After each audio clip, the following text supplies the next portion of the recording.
السلام علیکم ورحمۃ اللہ وبرکاتہ۔ میرا نام بلال ہے اور آپ دیکھ رہے ہیں آواز وائی ٹی۔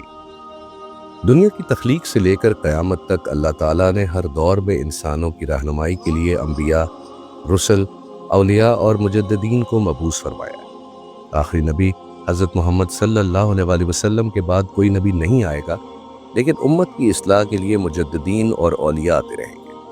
قیامت سے قبل ایک عظیم شخصیت کا ظہور ہوگا جسے امام مہدی علیہ السلام کہا جاتا ہے۔ اس ویڈیو میں ہم امام مہدی کی شخصیت، ان کا نسب، ظہور کی علامات، دنیا کی حالت، ان کی اصلاحات، دجال اور عیسیٰ علیہ السلام کے ساتھ ان کا تعلق اور امت کی ذمہ داریاں تفصیل سے سمجھنے کی کوشش کریں گے۔ امام مہدی کا نام محمد بن عبداللہ ہوگا۔ ان کا تعلق قریش کے قبیلے بنو ہاشم سے ہوگا۔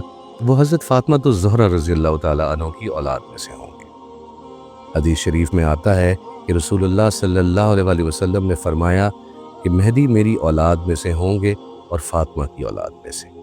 اس حدیث سے واضح ہوتا ہے کہ امام مہدی کا تعلق نبوی خاندان سے ہوگا، جو اہل بیت کی محبت اور ان کی اتباع کی اہمیت کو بھی ظاہر کرتا ہے۔ لفظ مہدی عربی میں ہدایت یافتہ کے معنی میں آتا ہے، یعنی وہ شخص جسے اللہ خاص ہدایت دے کر انسانیت کی اصلاح پر مامور فرمائے گا۔ ابتدائی دور میں لوگ انہیں ایک عام صالح انسان سمجھیں گے۔ ان کی شخصیت میں غلو یا کرشمہ نہیں ہوگا، لیکن جب حالات انتہائی بگڑ جائیں گے تو اللہ ایک رات میں ہی ان کی اصلاح فرما دے گا۔ ابن ماجہ کی حدیث میں آتا ہے کہ رسالت مآب صلی اللہ علیہ وسلم نے فرمایا کہ اللہ ایک رات میں انہیں درست فرما دے گا۔ امام مہدی کے ظہور کے وقت دنیا کے حالات کافی خراب ہوں گے۔ دنیا ظلم و جبر سے بھری ہوئی ہوگی، معاشرتی نظام تباہ ہوگا، زنا، شراب، سود، قتل و غارت گری عام ہوگی، امت مختلف گروہوں میں بڑھ چکی ہوگی، خانہ کعبہ میں لڑائیاں ہوں گی۔ اسی سلسلے میں حدیث مبارکہ ہے، رسالت مآب صلی اللہ علیہ وسلم نے فرمایا کہ وہ زمین کو عدل و انصاف سے بھر دیں گے جیسے وہ ظلم و جبر سے بھر گئی ہوگی۔ امام مہدی کا ظہور قیامت کی بڑی علامات کبریٰ کے آغاز میں ہوگا۔ اس کے بعد دوسری بڑی نشانیاں جیسے کہ دجال کا خروج، حضرت عیسیٰ علیہ السلام کا نزول، یاجوج ماجوج کا خروج، سورج کا مغرب سے طلوع ہونا رونما ہوں گے، یعنی کہ ظہور مہدی اس پوری ترتیب کا آغاز ہوگا۔ حضرت ثوبان رضی اللہ تعالیٰ عنہ سے روایت ہے کہ رسالت مآب صلی اللہ علیہ وسلم نے فرمایا کہ جب تم خراسان سے نکلنے والے سیاہ جھنڈے دیکھو تو ان کے پاس چلے جانا، کیونکہ ان میں اللہ کا خلیفہ مہدی ہوگا۔ یہ حدیث خراسان یعنی موجودہ ایران، افغانستان اور وسط ایشیا کے علاقے سے ایک اسلامی انقلابی لشکر کے ظہور کی طرف اشارہ کرتی ہے جو امام مہدی کا مددگار ہوگا۔ امام مہدی کی بیعت حرم کعبہ میں کی جائے گی۔ ابتدا میں وہ بیعت سے انکار کریں گے، مگر لوگ انہیں زبردستی بیعت پہ آمادہ کریں گے۔ رسالت مآب صلی اللہ علیہ وسلم نے فرمایا کہ ایک شخص کی رکن یعنی حجر اسود اور مقام ابراہیم کے درمیان بیعت کی جائے گی۔ امام مہدی کی بیعت کے وقت دنیا کے حالات کافی خراب ہوں گے۔ عرب قبائل آپس میں لڑ رہے ہوں گے، خلافت ختم ہو چکی ہوگی، حجاز یعنی سعودی عرب میں خانہ جنگی جاری ہوگی، دمشق میں فتنہ پرور حکمران حاکم ہوں گے، شام، عراق اور یمن میں بدامنی ہوگی۔ احادیث اور مختلف روایات میں امام مہدی کے جسمانی اوصاف کے بارے میں بھی کافی ڈیٹیل میں ذکر کیا گیا ہے تاکہ اس زمانے میں امت کو ان کو پہچاننے میں دقت نہ ہو۔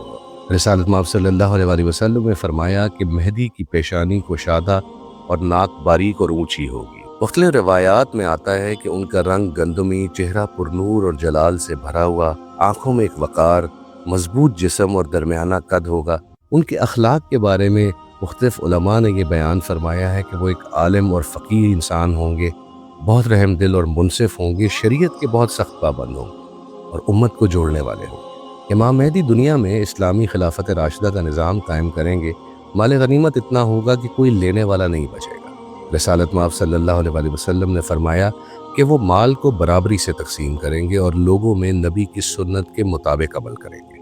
بیت المقدس یعنی یروشلم کو اسلامی تاریخ میں کئی بار فتح کیا گیا۔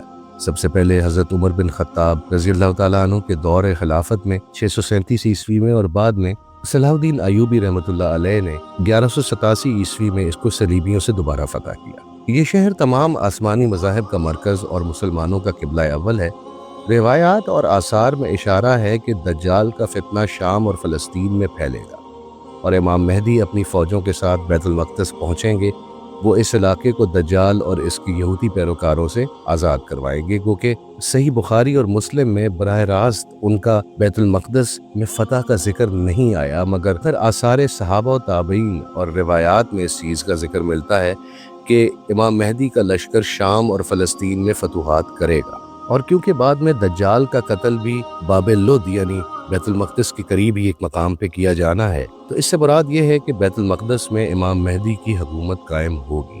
روایات میں یہ بھی آتا ہے کہ امام مہدی بیت المقدس کو فتح کریں گے اور وہاں پر نماز ادا کریں گے، جیسا کہ حضرت عمر بن خطاب رضی اللہ تعالیٰ عنہ نے بیت المقدس کو فتح کرنے کے بعد وہاں پر نماز ادا کی تھی۔ امام مہدی بدعات، خرافات، مشرکانہ رسوم کا خاتمہ فرمائیں گے، جہاد کو زندہ کریں گے اور شریعت کو غالب کریں گے۔ دجال کا خروج قیامت کی سب سے بڑی علامات میں سے ایک ہے۔ صحیح مسلم کی ایک حدیث میں آتا ہے کہ رسالت مآب صلی اللہ علیہ وسلم نے فرمایا کہ آدم کی پیدائش سے قیامت تک دجال سے بڑا اور کوئی فتنہ نہیں۔ امام مہدی جب دنیا میں عدل و خلافت قائم کر چکے ہوں گے تو دجال کا خروج ہوگا۔ دجال کی خبر سنتے ہی امام مہدی اپنی فوجوں کو منظم کریں گے، مسلمان دجال کا مقابلہ کرنے کے لیے شام اور فلسطین کا رخ کریں گے۔ مسلمان دجال کے خوف سے گھبراہٹ میں مبتلا ہوں گے، مگر امام مہدی انہیں ایمان کی مضبوطی عطا کریں گے۔ مگر دجال کا قتل حضرت عیسیٰ علیہ السلام کے ہاتھوں ہوگا، جیسے کہ صحیح مسلم کی ایک حدیث میں حضرت جابر رضی اللہ تعالیٰ عنہ سے روایت ہے کہ آپ صلی اللہ علیہ وسلم نے فرمایا کہ اور عیسیٰ بن مریم دجال کو لد کے دروازے پر قتل کریں گے۔ ایسے میں امام مہدی دجال کے فتنے کا مقابلہ کرنے کے لیے امت کو متحد کریں گے، مسلمانوں کو ایمان کی پختگی عطا کریں گے اور حضرت عیسیٰ علیہ السلام کی آمد کے لیے منبر اور صفیں تیار فرمائیں گے۔ حضرت عیسیٰ علیہ السلام دمشق کے مشرقی سفید مینار پر اتریں گے، ان کا لباس زرد ہوگا اور ہاتھ دو فرشتوں کے پروں پر ہوں گے۔ حضرت عیسیٰ علیہ السلام امام مہدی کی امامت میں نماز پڑھیں گے۔ اس سے ثابت ہوتا ہے کہ عیسیٰ علیہ السلام نزول کے وقت شریعت محمدیہ کے پابند ہوں گے اور امام مہدی خلیفہ وقت ہوں گے۔ امام مہدی کے ظہور کے حوالے سے اہل سنت والجماعت اور اہل تشیع کا اپنا اپنا نظریہ ہے۔ اہل سنت والجماعت میں امام ابو حنیفہ، امام مالک، امام شافعی اور امام احمد بن حنبل اور دیگر محدثین کا اجماع ہے کہ ظہور مہدی حق ہے۔ ابن کثیر اور حافظ ابن حجر نے ان تمام احادیث کو صحیح قرار دیا ہے۔ اہل سنت ان کے ظہور کے قائل تو ہیں، مگر انہیں نبی یا معصوم نہیں مانتے، بلکہ ایک صالح خلیفہ اور مجدد مانتے ہیں۔ وہیں اہل تشیع کا نظریہ ہے کہ امام مہدی علیہ السلام 12ویں امام ہیں، جن کا نام محمد بن حسن العسکری ہے۔ حضرت علی رضی اللہ تعالیٰ عنہ سے لے کر حضرت امام حسن العسکری رحمۃ اللہ علیہ تک 11 امام گزر چکے ہیں۔ امام حسن العسکری کی وفات 260 ہجری کے بعد ان کے صاحبزادے محمد بن حسن العسکری یعنی امام مہدی 5 سال کی عمر میں غائب ہو گئے تھے۔ وہ 69 سال غیبت صغریٰ میں اپنے خاص نائبین سے رابطے میں رہے۔ اب وہ اللہ کے حکم سے پردہ غیب میں ہیں، جب تک کہ ان کے ظہور کا وقت نہیں آتا۔ وہ زمین پر موجود تو ہیں، لیکن لوگوں کی نگاہوں سے اوجھل ہیں، اور اب وہ صرف اللہ کے حکم سے ہی ظہور فرمائیں گے۔ امام مہدی آنے والے ہیں اور لوگ ایک عرصے سے ان کے انتظار میں ہیں، مگر اس انتظار کا مطلب ہاتھ پر ہاتھ رکھ کے بیٹھنا نہیں ہے، بلکہ خود کی اصلاح کرنا، قرآن و سنت پر عمل کرنا، امت میں محبت اور اتحاد پیدا کرنے کی کوشش کرنا اور دعاؤں کا اہتمام کرنا بھی ہے۔